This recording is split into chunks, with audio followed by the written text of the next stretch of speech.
As the crucial 23rd of August 2023 inch closer, the ridiculousness and absurdity keep getting weirder.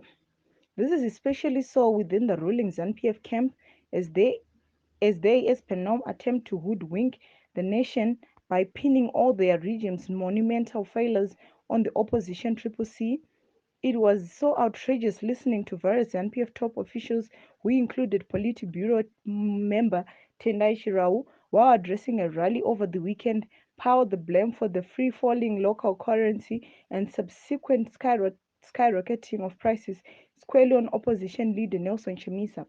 Amidst of amidst all the hysterical cheering and ululating by their gullible party faithful, I could not help wondering whether these people did not fully grasp what they were actually insinuating.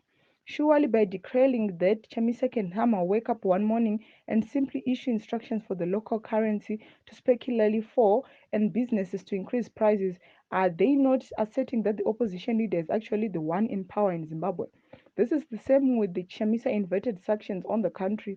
Wow. Are these people seriously claiming that the opposition leader had the power to instruct the US president and the Congress to enact Zidera, or at least plead with them and they listened? Are they genuinely saying Chamisa had achieved what other world leaders as Ukraine's Volodymyr Zelensky or fellow Western powers have found extremely difficult in convincing the US on certain foreign policy issues? In fact, are they not telling the entire country and the world that Chamisa wields indescribable powers, not only in Zimbabwe but globally? Are they also not telling everyone that their own leader, President Emerson Dambuzo Mnangagwa, is merely ceremonial and not really in charge of the country? What else are we to conclude when the one who daily boasts of Tichango Tonga has absolutely no control over the country he is supposedly ruling? How can the ruling party itself make such outrageous and quite frankly mischievous pronouncement to the effect that an opposition leader is the one who actually holds the reins in Zimbabwe? If the president and the head of state have lost control of the economy to someone in the opposition, what then does it say about his ability to lead? If Chamisa can simply declare that the local currency is to fall in dramatic fashion while simultaneously prices of basic commodities flying through the roof, then does that not portray him as the one who really has the authority to run things in Zimbabwe? What manner of a person can convince large corporates to agree to even destroy their own businesses? With the real danger of running into huge losses due to high prices that push away customers. Does this not paint a picture of the person who can, once elected into power, easily instruct markets and the broader economy to do practically anything, and they will all obey without question? As a matter of fact, is ZANU-PF not actually subtly and inadvertently campaigning for Chamisa and his Triple C, with a nation that has endured unspeakable pain and suffering for the past 2 decades due to imaginable poverty and authored of the ZANU-PF regime, which appears either unwilling or incapable of reining in a rabid economy? Would it not come as good news that there is a leader who has enough clout and power to finally take full charge? Zimbabweans are eager and desperate for someone who can successfully manage the economy, something that the Mnangagwa administration has clearly failed to accomplish. Even the president has unwittingly admitted this fact, most recently during his rally in Masvingo, where he repeated for an umpteenth time accusing against the both opposition and Western countries for obscenely sabotaging the economy.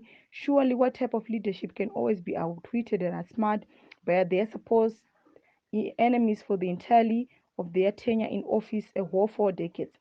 Since the advent of independence in 1980, we have been told of former Rhodesians, dissidents, and apartheid South Africa, and now white farmers the worst, and opposition sabotaging Zimbabwe's economy. As such, if the opposition can easily do what a sitting head of state is failing to achieve, who has the real power in Zimbabwe? The ever suffering citizenry wants someone who has the power to finally take charge. We are sick and tired of those who can only offer excuses and more excuses whilst faulting others in the absence of real tangible solutions which meaningfully improve the ordinary citizenry standards of Zimbabwe. In Shona, there is a saying, Matakadya kara hanyaradzi mwana, literally meaning telling a child of the food he ate a long time ago will not make him stop crying for hunger.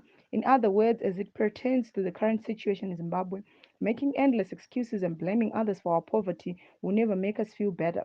We are hungry and suffering to such an endurable extent that constantly telling us of the regime change agents will never put tables on our food on our tables, send our children to school, or access desperately needed medical care. Zimbabweans now need someone who actually possesses the power to change their dire plight. We want a leader who is listened by the economy and markets. We need a leader who can also be heard and taken seriously by inventors and the international community. That should be an individual whose policies and declaration resonate on the ground, thereby yielding the desired results. It is undeniable that Mnangagwa is not that person, a fact that both he and his own ZANU-PF party have repeatedly admitted and confessed to our bait unknowingly. I, for one, as with millions of other Zimbabweans, are thoroughly fed up with all the excuses and desperately in need of a better Zimbabwe. Those who want to eat excuses for the next 20, 30, 40, or 50 years can keep voting for ZANU-PF. Nonetheless, the rest of us do not eat excuses and blame games.